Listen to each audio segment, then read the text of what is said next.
Hi friends, இதுவரையும் யாரும் சொல்லித்தராத முறையில் ராசவள்ளி கிழங்குல எப்படி தொதலை செய்யலாம்ன்றதை பார்ப்போம். அதுக்காக நான் ராசவள்ளி கிழங்கொண்ட வெட்டி வச்சுக்கிறேன். அதை முதல்ல ஒரு கப் தண்ணியை விட்டு ஊற விடணும். அதில் இருக்கிற சளித்தன்மையானதை நாங்கள் வெளியில் அகற்றுறதுக்காண்டி கொஞ்சம் நேரம் ஊற வைக்கிறோம். அதுக்கு பிறகு அதை கழுவி எடுக்கிறோம். 3 தடவை கிட்ட நாங்கள் கழுவி எடுக்கணும். அடுத்ததாக இந்த தொதலுக்கு தேவையான தேங்காய் ரெடி பண்ணுவோம். பாதி தேங்காயை நான் திரி வச்சுக்கிறேன். நாங்கள் எவ்வளவு தேங்காய் பாவிக்கிறோமோ அவ்வளோக்கு டேஸ்ட்டாக இருக்குது. தேங்காய் பூவுக்குள்ளே கொஞ்சமாக தண்ணியை விட்டு அரைச்சி எடுக்கணும். பாருங்க, பாலை புழிஞ்சு வச்சுக்கிறேன். முதல் பால், 2ஆம் பால் புழிஞ்சு வச்சுக்கிறேன். இப்போ மிக்சி கப் எடுத்து கழுவி வச்ச ராசவள்ளி கிழங்குல மிக்சி கப்பில் போட்டுக்கொள்கிறேன். ஃபுல்லாக போட்டுக்கொள்கிறேன். ராசவள்ளி கிழங்குக்குள்ளே கொஞ்சமாக 2ஆம் பாலை விட்டு நாங்கள் அரைச்சி கொள்ளணும். நல்ல பைன் பேஸ்ட்டாக அரைச்சி கொள்ளணும். தொதல்னு சொன்னால் இப்போ நரண்டு இருக்கக்கூடாது. அதுக்காண்டி நாங்கள் ஃபுல்லாக அரைச்சி கொள்ளுவோம்.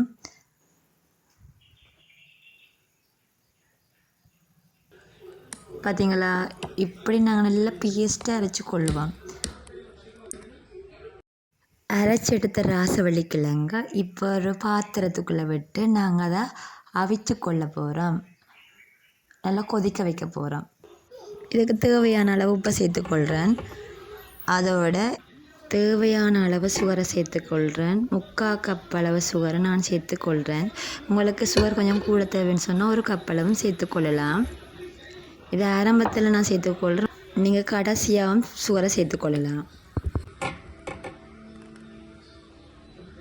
மிக்சி கப்பில் ஒட்டி இருக்கிற அந்த ராசவள்ளி களியையும் இப்போ நான் 2ஆம் பாலை விட்டு கழுவி எடுத்துக்கொள்கிறேன்.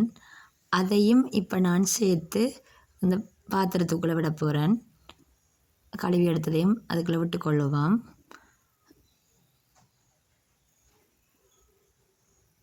மேலதிகமாக 2ஆம் பால் இருந்தால் அதையும் விட்டு இதை நாங்கள் அவிய விட வேணும். ஒரு 10 தொடக்கம் 15 நிமிஷம் வரை அவிய விடணும். அவிஞ்சால் தான் இதோட பச்சை வாசனை இருக்காது. கொஞ்ச நேரம் அடுப்பில் விடுவோம்.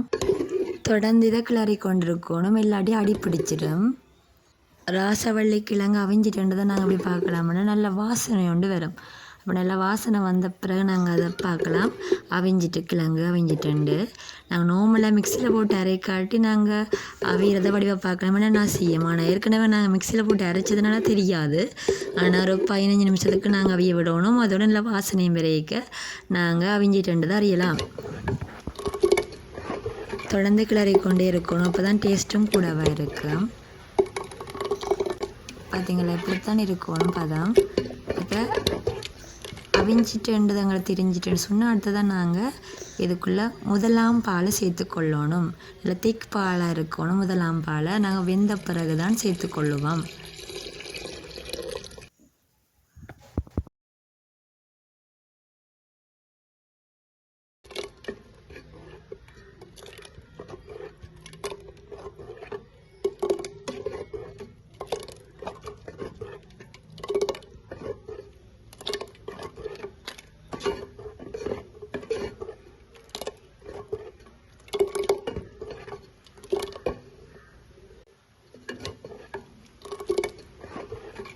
கொஞ்ச நேரத்துக்கு இப்போ நாங்கள் கிளறி கொண்டு இருக்கணும். நல்லா திக்காக வரணும். தொதலாக நாங்கள் செய்யணும்னு சொன்னால் திக்காக வரணும். எங்களுக்கு ஆரம்பத்தில் கொஞ்சமாக நாங்கள் கஞ்சி எடுக்க போகிறோம்னு சொன்னாலும் எடுக்கலாம்.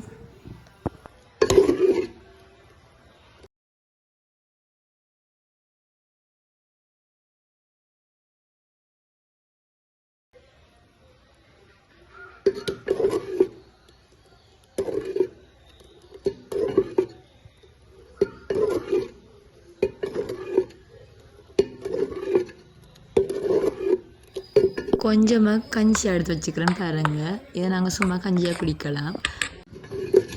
அடுத்ததான் நல்லா திக்காகும் வரை நாங்கள் கிளறி கொண்டே இருக்கணும். நல்லா திக்காகின பிறகு நாங்கள் பிளேட்டுக்கு மாற்றிக்கொள்ளணும். சில பேருக்கு இந்த ராசவள்ளி கிழங்கு களியாக சாப்பிட விருப்பம். சில பேருக்கு நல்லா இறுகின பிறகு தொதல் மாதிரி வந்த பிறகு சாப்பிட பிடிக்கும். உங்களுக்கு எப்படி சாப்பிட பிடிக்குமென்றதை கமெண்ட் பண்ணுங்கள். பார்த்தீங்களா, எப்படி நான் டிஷ்ஷுக்கு மாற்றிட்டேன். இப்போ கொஞ்ச நேரத்துக்கு பிறகு 1 மணித்தியாலத்துக்கு பிறகு நாங்கள் ஒரு பீஸாக வெட்டி கொள்ளலாம். இதை ஃப்ரிட்ஜில் வச்சு 2 நாளைக்கும் சாப்பிடலாம். இந்த ராசவள்ளிக்கிழங்கு தொதால் பிடிச்சிருக்கா உங்களுக்கு? பிடிச்சிருந்தால் லைக் பண்ணுங்கள், மறக்காமல் சப்ஸ்கிரைப் பண்ணி விடுங்க. தேங்க்யூ ஃபார் வாட்சிங். அடுத்த வீடியோவில் சந்திப்பேன். ஆனால் மறக்காமல் இதை வீட்டில் நீங்கள் செய்து பாருங்கள், நல்லா டேஸ்ட்டாக இருக்கும்.